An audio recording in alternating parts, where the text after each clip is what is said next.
A very good evening to you watching UBC TV, and thank you so much for tuning in for news tonight. My name is Michael Jordan Lukumwa with Elizabeth Nakagoni here to give you what we have for you in this bulletin. In our first story this evening, President Yoweri Kaguta Museveni has commended Robert Kayanja, the founder and senior pastor of the Rubaga Best Miracle Center Cathedral, for not only teaching the gospel but also teaching the people on how to get out of household poverty, and for his urging Christians to always get involved in the uplifting of the welfare. The president was last evening congratulating Pastor Kayanja and his wife Jessica as the couple celebrated their 25th marriage anniversary at their home in Gaba, Machinde Division. We have details to this report. A new clan. So those are the products. I congratulate them on that one also. President Yoweri Museveni has commended Robert Kayanja, founder and senior pastor of the Rubaga Best Miracles Center Cathedral, for not only teaching the gospel but also for teaching the people on how to get out of household poverty, and for his urging Christians to always get involved in the uplifting of the welfare of the people. The president was last evening congratulating Pastor Kayanja and his wife Jessica Kayanja as the couple celebrated their 25th marriage anniversary in Gaba Machinde Division. He reminded the youth to endeavor to study and get professions before they start families, adding that producing children in a family is part of the wealth of the family. Mr. Museveni expressed happiness to note that the number of born-again Christians has gone up to 14% of the total population of Uganda. The president encouraged Christians to always fear God and be hardworking as opposed to praying hard and working less. Pastor Robert Kayanja, on his part, thanked the president for honoring the institution of marriage by being present at their function.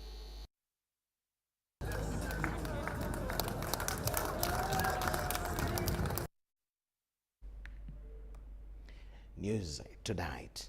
Now, a number of Ugandans flocked All Saints Cathedral in Nakasero this Sunday to pray for the repose of the soul of the late Archbishop of the Church of Uganda, Dr. Livingstone Mpalanyi Nkoyoyo. Described as a selfless servant of God and a mentor to many, Nkoyoyo passed on Friday morning at Kampala Hospital, Kololo. The funeral service was graced by His Excellency President Yoweri Museveni, and our reporters have something here.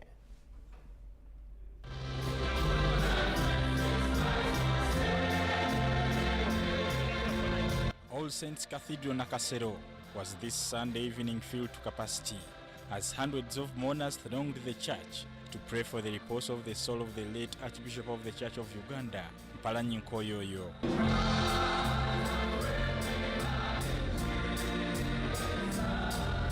Mourners were also joined by President Yoweri Museveni, who praised Nkoyoyo for his good works throughout his life. In his case, he has run the race, he has fought a good fight, and we should really praise the spirit of Mama Ruth, of optimism rather than pessimism.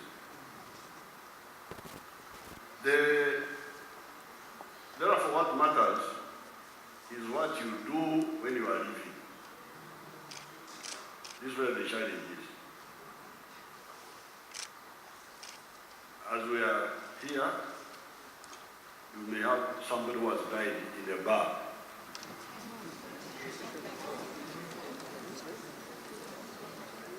I feel the mwenge. Somebody died while stealing. The Archbishop died when he was worried about Namugongo. President Museveni, who was accompanied by the First Lady Janet Museveni, pledged to complete some of the unfinished works of Mpalanyi Nkoyoyo and also support the orphanage funded by the late Archbishop. That museum, we helped him to move it to where it is now. I didn't know that he needed more things because by the time the Pope came, because when the Pope came, he visited that shrine. I was there when he came.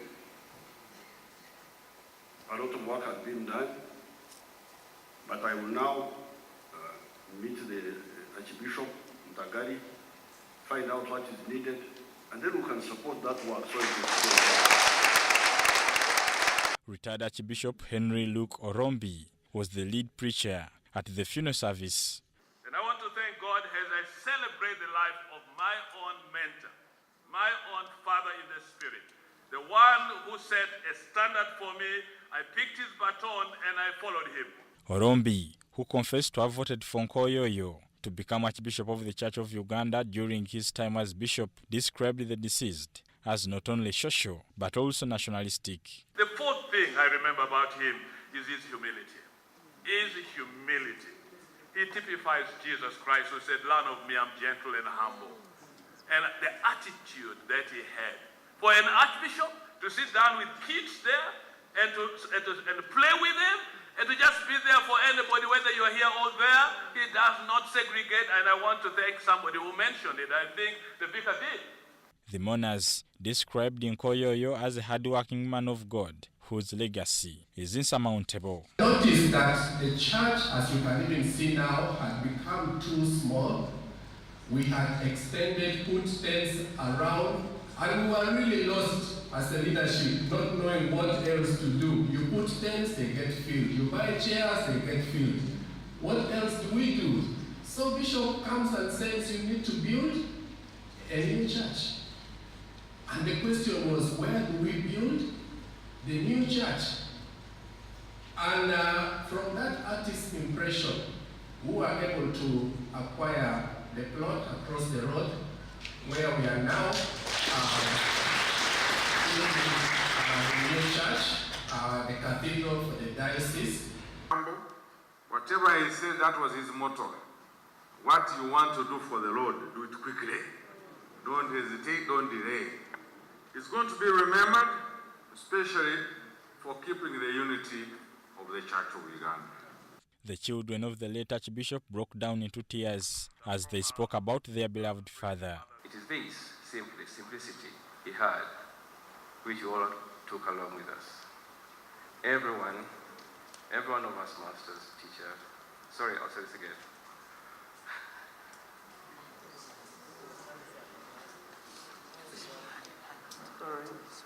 Among the developments he spearheaded include starting Uganda Christian University, the Namugongo Museum Project, All Saints New Cathedral Construction Project, Church House, Mukono Cathedral, and Bishop's House, among others.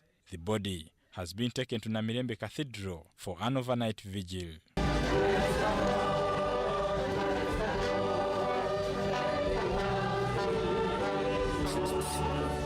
Bernard Iga and Philip Aguta, UBC in Kampala.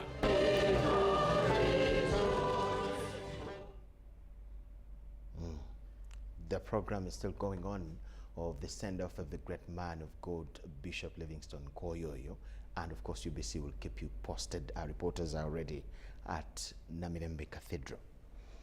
But away from the sad story, government has been asked to tighten the existing education laws by punishing parents who involve their daughters into early marriages despite government programs of the Uganda, Universal Primary Education and USA. The retired ambassador to West Germany and Vatican in the 70s, also an old girl of Trinity College, Nabingo, in the 60s, Benedict Law Freeze, was addressing old girls of Nabingo at Hotel Africana in Kampala.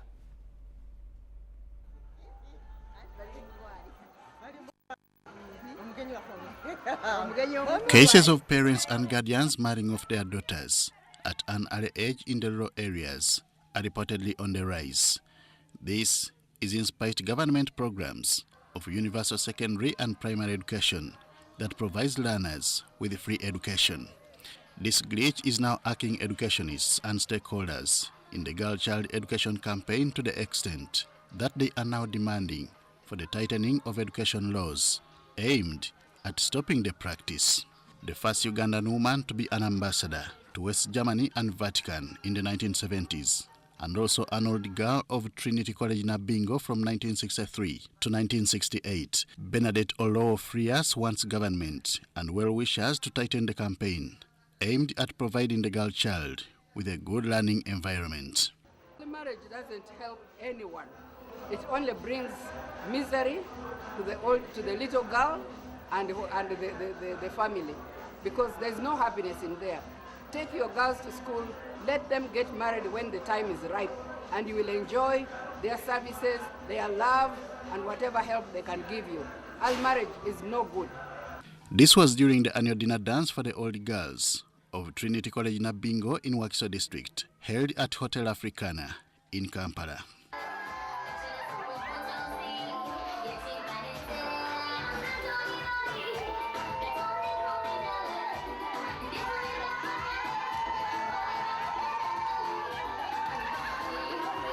Kotrida Nakate Chikomeko, the headmistress of the school, requested the college's old girls to appreciate the ongoing renovation, expansion and construction of Trinity College Nabingo Junior School. In the true sense, we could be faster. So that is what you owe me. If you wanted to give me a gift at my exit, give me the primary school. Wow. And I would be very happy to see our Mazukuru Mchala Naboke, you know, have somewhere to start and then they come up. So kindly mobilize the funds and we make our family larger. All the girls appreciated the retiring headmistress for her 16-year-long selfless work, especially the expansion of the girls' college. Report compiled by Fred Kasivante for UBC.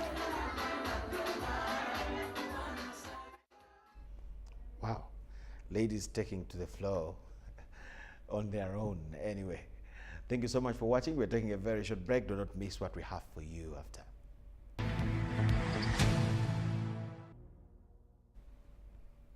You are watching News Tonight on UBC TV. Thank you so much for keeping it with us. By the way, we're also live on YouTube and Facebook. You can get us even from that side. In more news, white ants are a real threat in many communities across the country. Also known as flying termites, white ants represent a valuable source of protein and fat. Termites are collected when they take flight during migration. These insects are gathered at the beginning of the rainy season when they typically swarm. In many parts of Uganda, white ants are captured at night using nets that are hung around lamps, and as the white ants are attracted to the light, they are gathered into the nets, and that's how whoever wants to eat them gets to take them home. Let us see the whole detail of the process and the values they have as a food.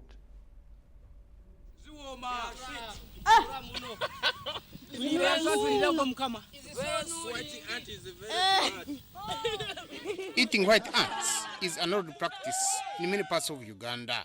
The flying termites represent a valuable source of protein and fat, especially among the children.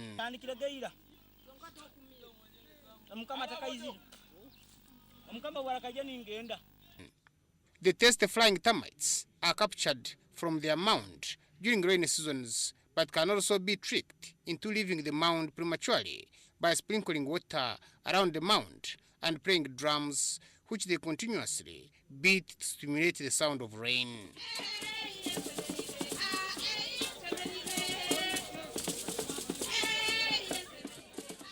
These children of Haguzi, Chiziramfumbi in Homa district, had to stop all they were doing to feast on the termites that started flying out of the ground during the day.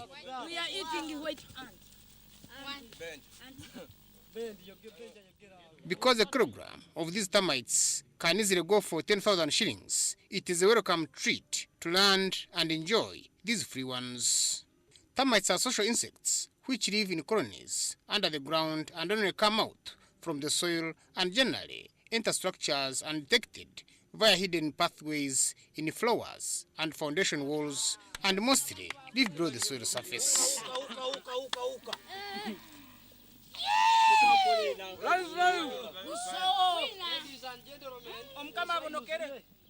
A termite's diet primarily consists of eating cellulose found in wood and plant fiber. Along with wood, termites can feed on mulch, books, paper, and even insulations. Termites are considered to be amongst the most destructive pests in the world and can cause serious damage to business or commercial property.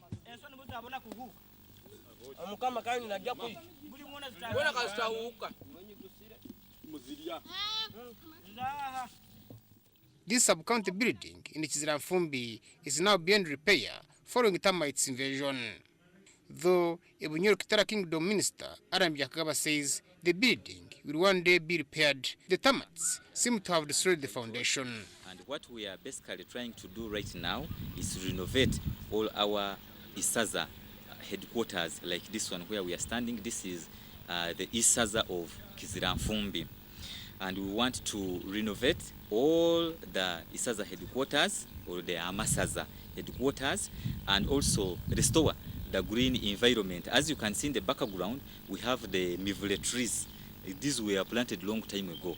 Now, our generation, we are trying to look at bringing back the green environment which had been initiated by our forefathers and the grandfathers.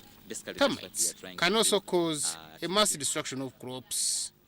As termites prefer to feed on wood, and especially timber, they can cause serious damage to commercial business. But Leonard Dokero of Huru Institute believes man has invaded these termites' habitat by cutting trees under which they often take shelter. He was speaking during the launch of a tree planting campaign officiated by the Omukama of Bunyoro Kitara Kingdom, Kabumba Solomon Gafabusa Iguru. At the Huru Institute, we believe highly that we should promote and mobilize the people, not to lament all the time, but to do something good for them. And in this particular case, we are doing it for tree planting, for enhancing household income, conserving the environment, and contributing to national development. Though these subterranean termites continue to cause serious damage to structures and other properties, they remain a delicacy to many communities in Uganda and the region. Habimana Deo, reporting for BC News, Hoima. Their responsibility to maintain it. So they are not just insects, but they have a food value in them. About 80% of people fail to stick to their New Year's resolutions for longer than 6 weeks, according to the 2016 research by a U.S. personality and social psychology bulletin. This is attributed to failure to fully commit themselves to their resolutions and also stay focused until success. Around 3,000 Pentecostal clerics from Africa are expected in Kampala for a leadership conference to broaden avenues of imparting success skills among their followers. Samuel Galandi has this.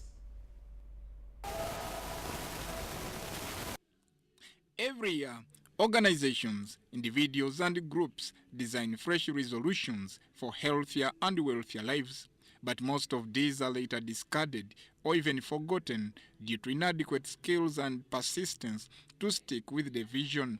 2018, I pray you arise from where you are. Arise from your defeat, arise from your shame, from your failures, and from the wrong decisions. Come back where you can be corrected, where you can be accountable. If you make yourself accountable in 2018, you make less mistakes. Africa Harvest Mission and Christ Church Chitintali will host close to 3,000 Pentecostal clerics from African countries in a leadership conference this month. The conference, slated for 15th January, will enlighten church leaders on how to engage their congregation in more productive ventures. And as I pray 2018, add your value to your friends. Encourage somebody. Lift up somebody in 2018. Be for somebody. Let's help the border riders, taxi drivers, farmers of every. This will run concurrently with the month-long gospel crusade in Kawempe, a division of Kampala. And 8 within the region of Africa. And our message is we can be better people. We can become godly people. Lives can change. We can, the people said the sky is the limit, but I think it's wrong. I think your mind is the limit. It is hoped that the knowledge, skills, and experience gained at this conference will most likely steer their flock to desired success. Samuel Garandi, UBC News. Parental weakness is increasingly cited as the main catalyst for the increasing children on the streets, as evidenced in Chisenyi, a suburb of Kampala City. Amidst interventions by children care organizations, most children here narrate their ordeals with accusing fingers pointed at parental neglect. Charles Kalunda, the founder of Branches of Life International, a child network organization, says that more needs to be done to address the plight of street children. Some are wounded as a result of either fighting or failure to take care of themselves well.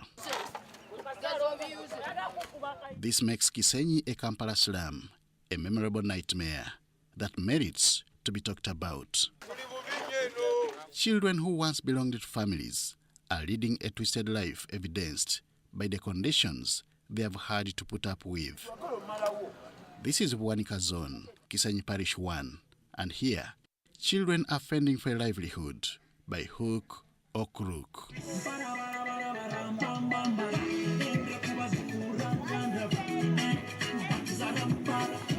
Even as they wait for what is seen to be food being prepared for them, they are not sure of what the next minute holds. And when morning comes, it is time for porridge, but with the similar worries of uncertainty filling their faces.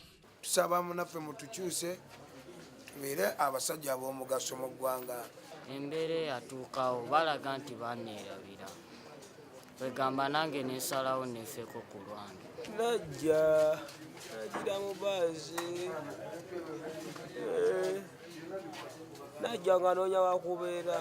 Unfortunately, their usual dwelling is set for redevelopment, something which leaves them with no shelter. But now that they have been chased from that place, we are wondering, these uncles are wondering how they would be able and where they would be able to get them. But fallen American President John F. Kennedy once asked, "What have you done for your country?" before asking what your country has done for you.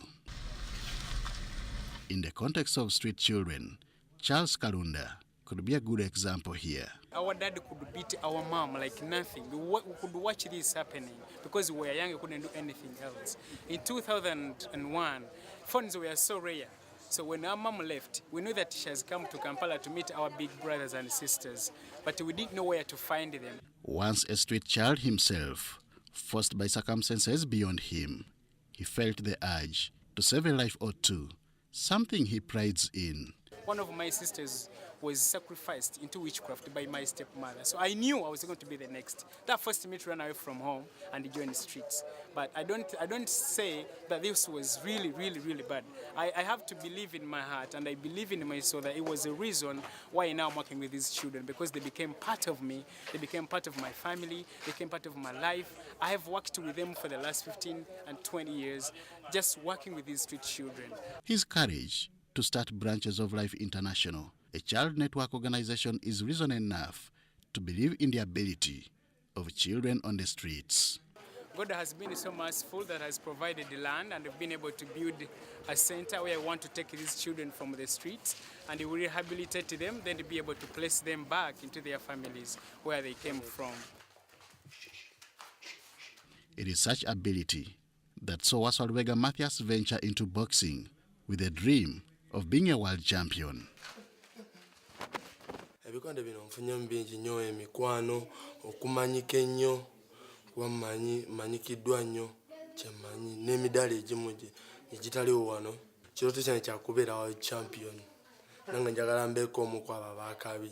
But the memory of missing his mother remains intact, which emphasizes the call on parents to be more responsible, as Paul Alitia proposes. Life yange yali mbi ku street nga nsulawo kadeya tubeerawo tusula mu kiyumba tulya kasasiro. My appeal to parents should be like they should work hard, always work hard towards giving their children the basic needs.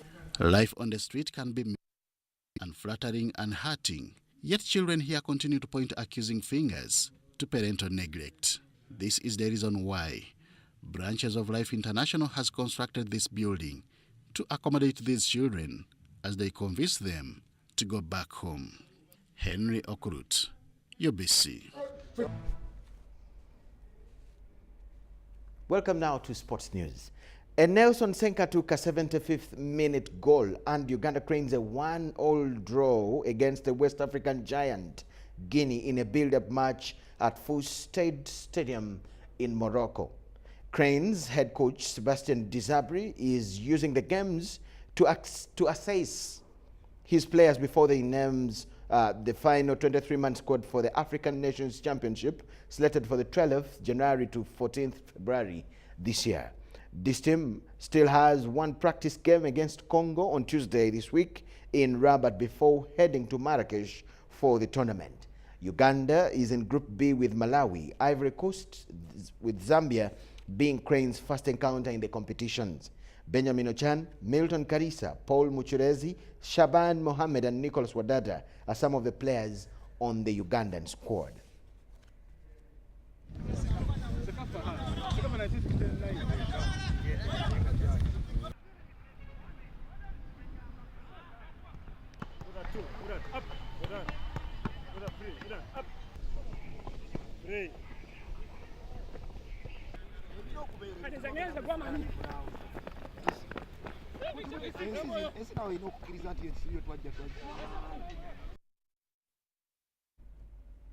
"34 players have been summoned for the Women's Africa Rugby Sevens tournament slated for May this year.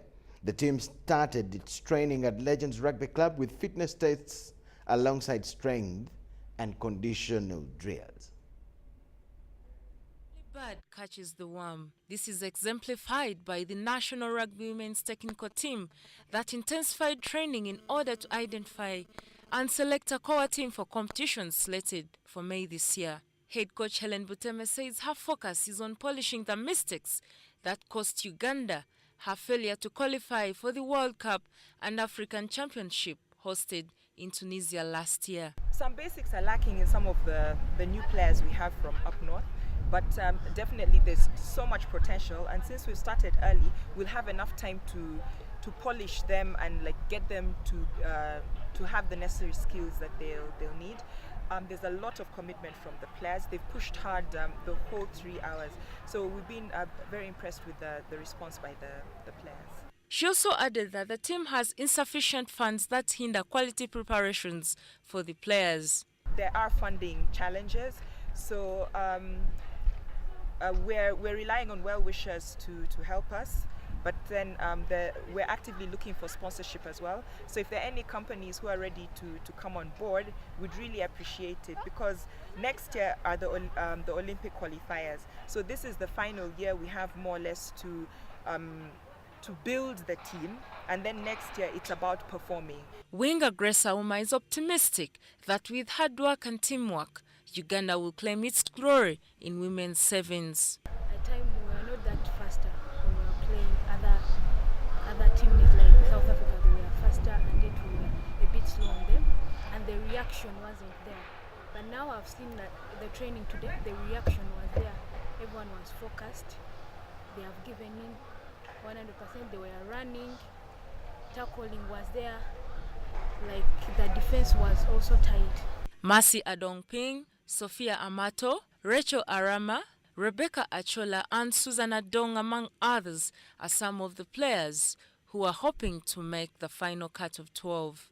Currently, Uganda is ranked 4th in women's sevens and are working towards becoming Africa champions in the just upcoming tournament. For UBC, Helen Barbara, Jizamba. After a string of hard work, rugby clubs in the Nile Special League played their opening matches for round 1 in the 2017-18 season. However, some polished their tactics and thrilled their fans with an action-packed game, as we see in this report.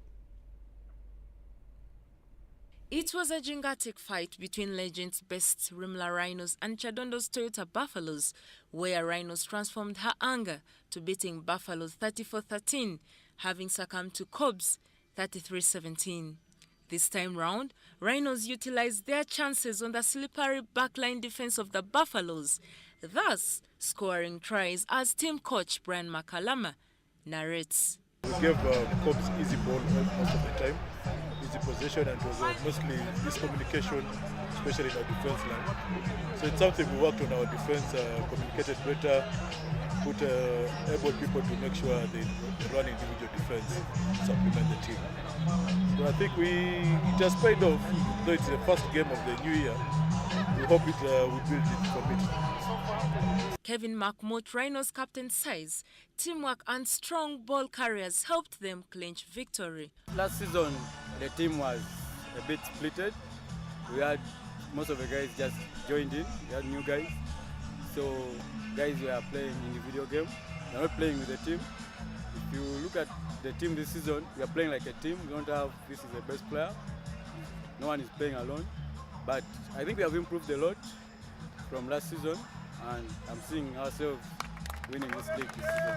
Buffalo's forward Charles Uhuru attributes their loss to poor coordination on pitch. That led them into their second loss. We lost this game, first of all. We have a lot of players who are out injured, and most of us are playing out of position. Personally, I'm not a flanker, but I had to fit in there. Casita is not a prop, we have to go in front. So we're lacking position and injuries. That's why I think we lost this game. In other games played, Heathen thumped Makere Impis 67-5, Entebbe Mongers lost to Cobbs 22-9. Ginger Hippos got her first win against Rams in the game that ended 23-17. And finally, Uganda Cup champions Pirates walloped Warriors 55-10. The league resumes next weekend with all teams aiming higher in the competitions. For UBC, Helen Barbara Jizamba.